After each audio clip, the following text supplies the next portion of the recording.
On July of 2021, a Reddit user named BlueBlackJupiter would make a post that would send the community into a spiral. Titled simply, "Upstairs neighbor stalks me."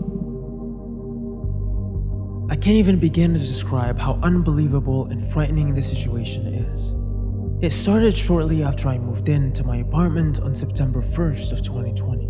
My therapist picked up on the fact I seemed uneasy and asked if I felt safe. Inexplicably, my neighbor above would follow me from room to room and hover over me. For example, if I'm in my bedroom, she will already be in the room above it.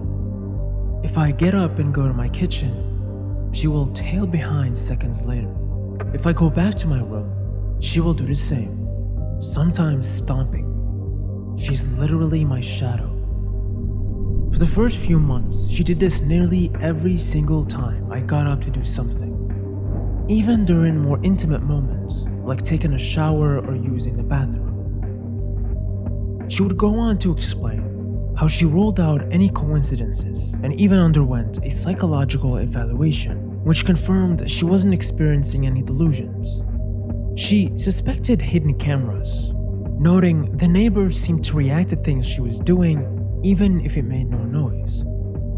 The landlord claimed maintenance had never accessed the unit and that 2 people lived there, though one had secretly moved out. She emphasized it wasn't poor insulation, as she heard nothing from the other neighbors, only the woman's heavy stomping, her smoke alarm, and her showers. To help her case, she would soon upload video proof of this strange phenomenon. A 9.5-minute video in which she moves around the apartment from room to room.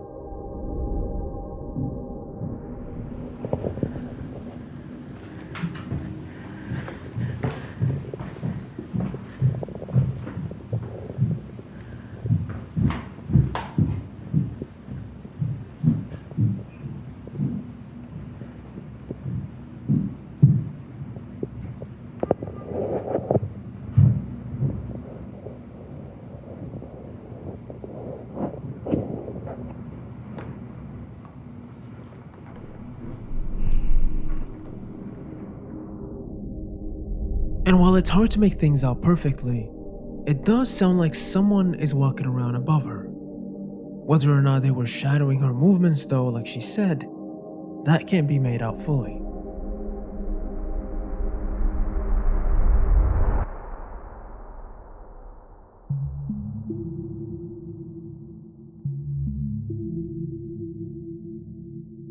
Then one day, out of the blue, she would find a bottle of bleach left on her doormat, which she saw as a possible threat.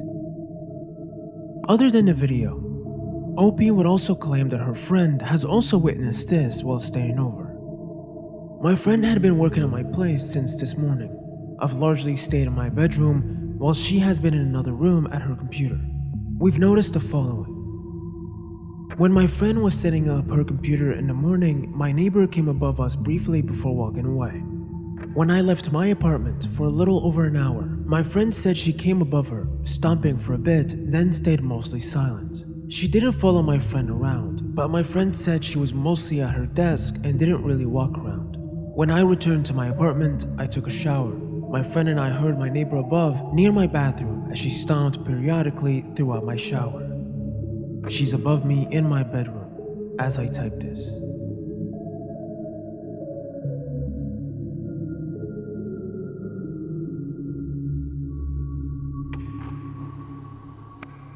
We interrupt this program to bring you a message from our sponsor. Whenever life gets busy, it's so easy to push our health to the side. Even when something feels off, I tell myself I'll deal with it later, and later usually never comes. And honestly, just finding a doctor can feel like a whole ordeal. Between calling offices, figuring out who's available, and checking who's even taking new patients, I usually just end up pushing it off until I absolutely have to go. That's why I'm glad to be partnering up with ZocDoc for this video. ZocDoc is a free website and mobile app that lets you easily search and compare high-quality, in-network doctors so you can find the right physician for you. You can read verified reviews from real patients and actually see their appointment times. You can choose who feels right, book instantly, and sometimes even get in the same day. So, stop putting off those important check-ins and go to ZocDoc.com/virtualcarbon or click the link in the description below. Thank you ZocDoc for sponsoring this video.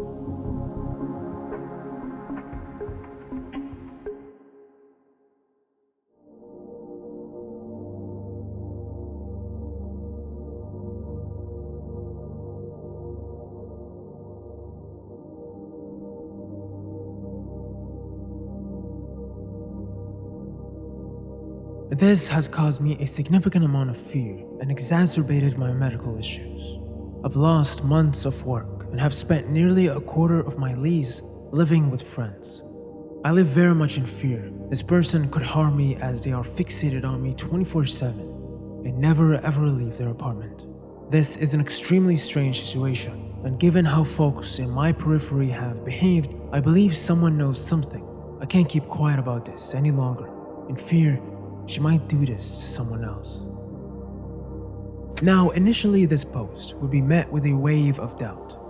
Understandably, thinking that one is being stalked by their neighbor is one of the most common signs of delusion or paranoia.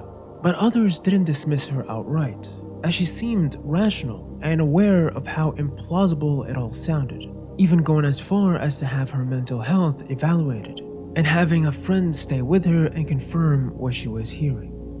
Though the main question stood, if the neighbor was indeed doing this, how would they know exactly where she was at any point during the day and night?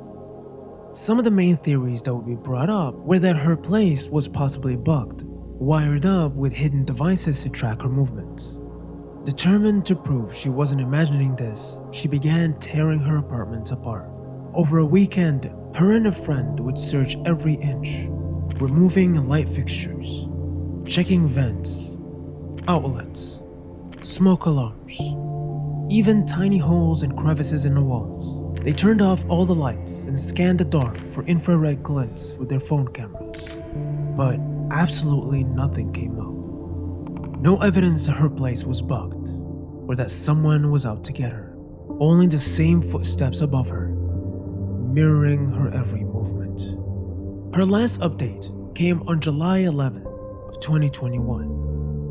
After days of searching, of documenting, of trying every test strangers on the internet could suggest, she admitted that she still hadn't been able to find anything and that she still wasn't sure what to make of the whole thing. She thanked everyone for their help and said if anything major happened, she would make a new post. She never did. Stories like this, sadly, aren't rare. In fact, there are entire online communities built around people who have convinced themselves that they are actively being stalked. Most of the time, the patterns fall apart under scrutiny, but this one felt different. With the video, the strange bottle of bleach left at her doorstep, and the friend who stayed over and confirmed it, part of me wants to dismiss it as just paranoia, but I don't know. What do you think?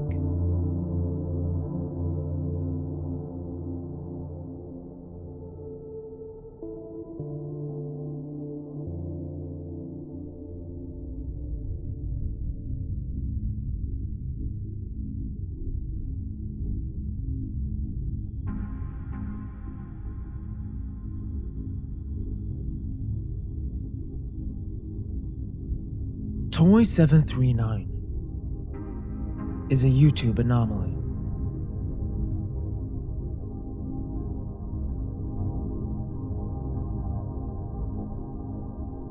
Created in 2007, Toy739 is a YouTube channel that at first seems like nothing more than someone's personal video archive. The channel appears to be operated by a paparazzi or some sort of videographer, filled with clips from mall shows, celebrity appearances, interviews, and product launches. All of them are short, usually 15 to 30 seconds, and all of them are left untitled, uploaded with their default camera file names.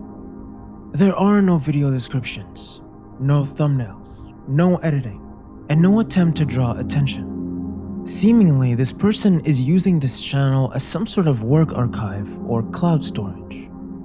And despite its longevity and over 7.5 thousand videos uploaded from 2012 to 2019, it has remained almost completely under the radar, with most of its videos having 0 views. But the truth is, this channel hides a dark secret.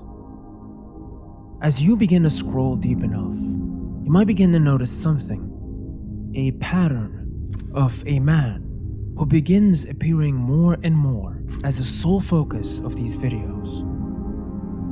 On the surface, Toy739 is nothing more than someone's work archive, but beneath the surface, it's one of the longest running stalking archives ever recorded, with thousands of videos of the same man taken across a span of 8 entire years from multiple locations, all of it uploaded right here, and all of it completely without his knowledge.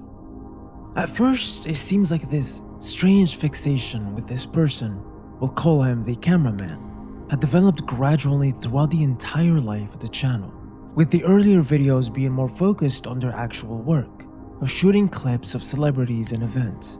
But on deeper analysis, it appears that this enigmatic figure has made his appearance since the very inception of the channel. On the third video ever uploaded, on the 3rd of June 2011, our cameraman makes his first appearance within the crowd.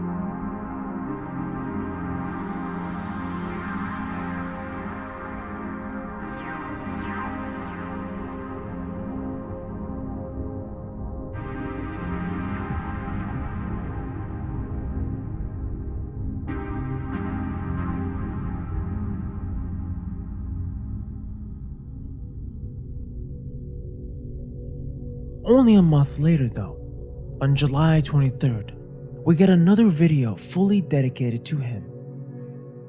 Then another in November. Then another. And another. And another. From this point on, they become much more frequent while still maintaining the main purpose of the channel. And eventually, his repeated presence across the years makes him stand out much more than the models, the singers, or the random crowds. He becomes the main focus, the focal point, following him from balconies, stairwells, from behind rails, and across rooms. After some time, they began even filming him outside of his work. They film him while on break, while engaging in conversation, while using the elevator, while messaging on his phone. The cameraman was there from the very start, but the obsession slowly tightens its focus until he becomes the entire subject. So now the question stands, who is this man? Why is this happening? And more importantly, who's behind our camera?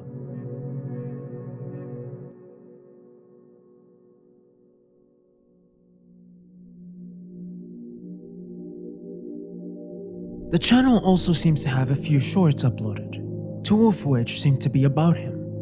One in 2014, in which our person films him as they walk past him sitting down. And another one in 2019, where they seem to be right next to him. What I found interesting here is that unlike the videos, these shorts are titled.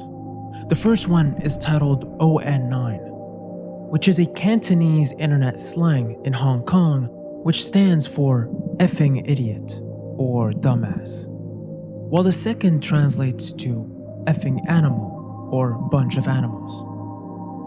This one thing changes the dynamic completely and frankly makes this whole situation much darker than it already was. Because this stalking was never coming from a place of fascination or romantic obsession, but of absolute hate. A quiet, seething hate, filmed in secret for nearly a decade. The exact purpose behind Toy739 has never been confirmed, but there are some clues that would give us an idea on what's going on here.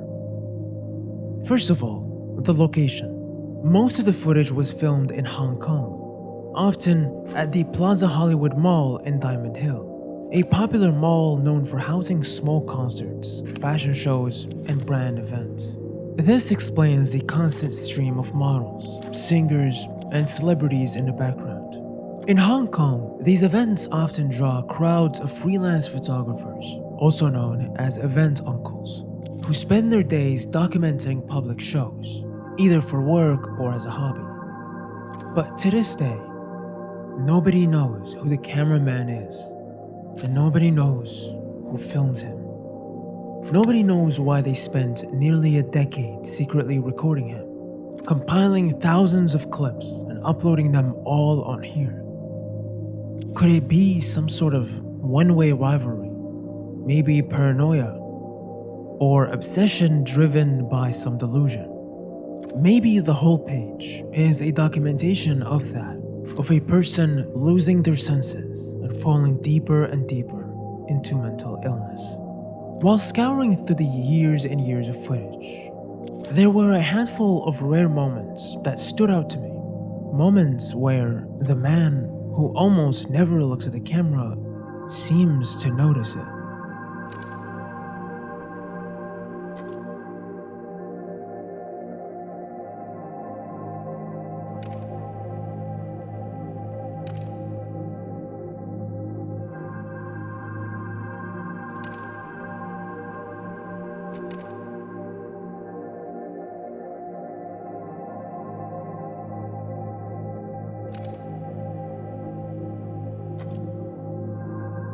Then, on the last video ever uploaded, on December 5th, 2019, our cameraman takes a look around, spots the camera aimed at him for a second, and then walks away.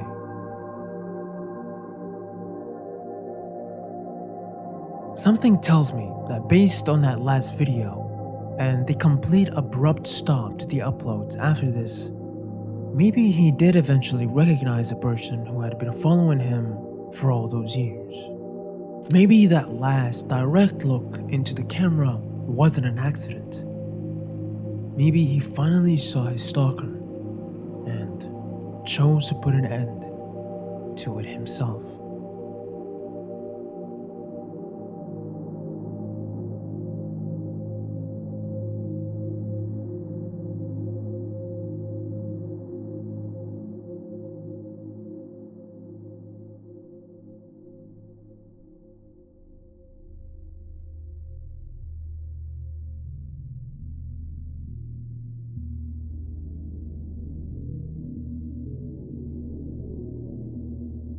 On June 16th, 2024, on the r/RBI subreddit, a post would be made titled, "Is there a Sarah missing?"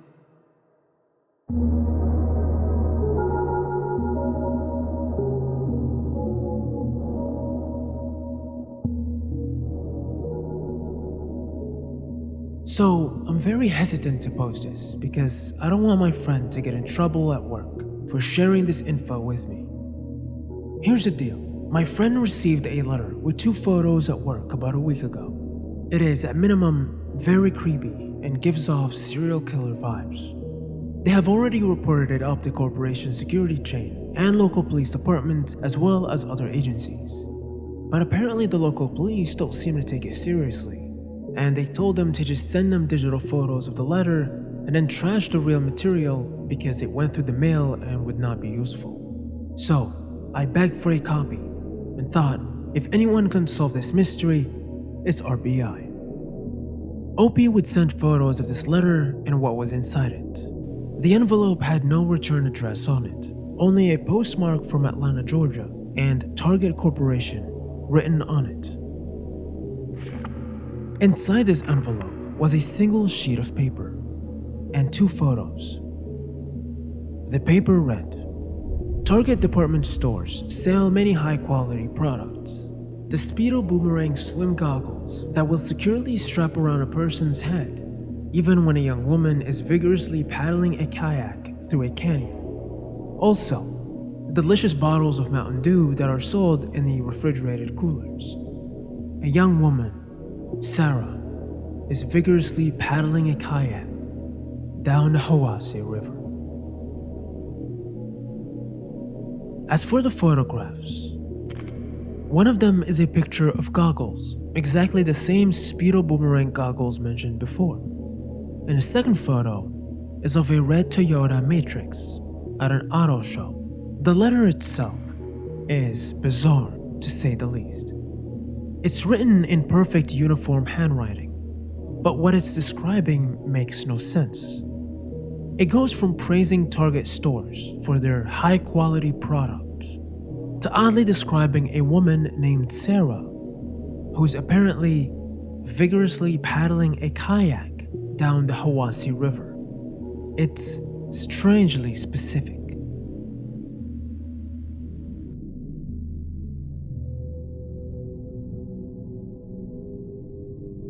Soon, internet investigators would discover that this isn't an isolated incident, as multiple posts from multiple people who also work at Target would be found discussing similar letters found in their P.O. box. 4 extra letters precisely, beginning in 2023 and continuing into 2025. Each one starts with the same praise of Target products and describes a lone woman by name who's always vigorously paddling a kayak in a specific river or lake. There was Sarah in Hawassi River, Avery in Skokomish River, a Sarah again in Susquehanna River, an Ashley in Kaberagama Lake, and a Stephanie in Tuckasegee River. This letter, which is apparently the oldest one, deviates in the format from the rest. First of all, this one doesn't have the picture of the red car included. Instead, it has a picture of a mannequin wearing a bikini in a department store. An abandoned ice cream truck, a 1974 AM General FJ-8A, parked in a junkyard in a vast remote barren sandy desert. Another oddly specific detail, giving the exact model, make, and location. Googling that description pulls up the exact same truck model that's sitting in a junkyard in California. But what's even stranger is what happens if we start searching the names in these letters alongside the states where the rivers and lakes are located. I was able to find at least 4 victims that eerily line up with the names and the locations brought up within these letters. A possible match for the Sarah at the Hawassi River, which is in Tennessee, is a Sarah Michelle Phillips, who was 22, from Milan, Tennessee. She disappeared in January of 2019. Her remains were found in October of that same year in a wooded area. A match for the other Sarah in Susquehanna River, which is in Pennsylvania, is a Sarah Ray Bowen, age 14, from Rochester Township in Pennsylvania, who went missing in July of 1994 and was found deceased in November of that same year. Her remains were found at the Berlin Reservoir in Berlin Center, Ohio, 60 miles from her home. A possible match for the Ashley at the Kaberagama Lake, which is in Minnesota, is an Ashley Lynn Carlson, age 33, from Pine County, Minnesota, who went missing in September of 2021 and was found deceased in November of that same year. After 2 months of searching, her remains were found near Lake Lena on the Mille Lacs Band Reservation. And Stephanie of Tuckasegee River, which is in North Carolina, can be matched with Stephanie Lynn Lewis from Lumberton, North Carolina, who went missing in October of 2004 and remains still missing till this day. Last seen trying to hitch a ride to Virginia.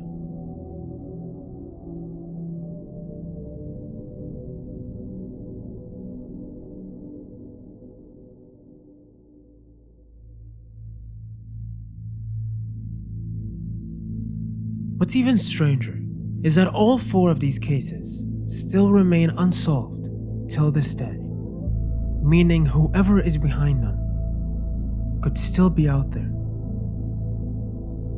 Despite how unsettling they are, the letters have been mostly met with indifference from the authorities. Whoever is behind them is still out there mailing them to targets all over the country. Some have theorized that this is nothing more than some sort of delusional or psychological fixation.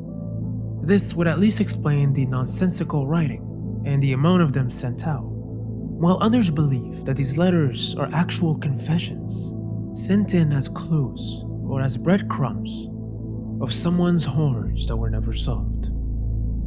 But until we have some concrete evidence, the Target Letters mystery remains as just another one of the many odd and inexplicable oddities of the internet. And with that being said, I will leave it at that. I hope you've enjoyed your stay, and I will see you very soon.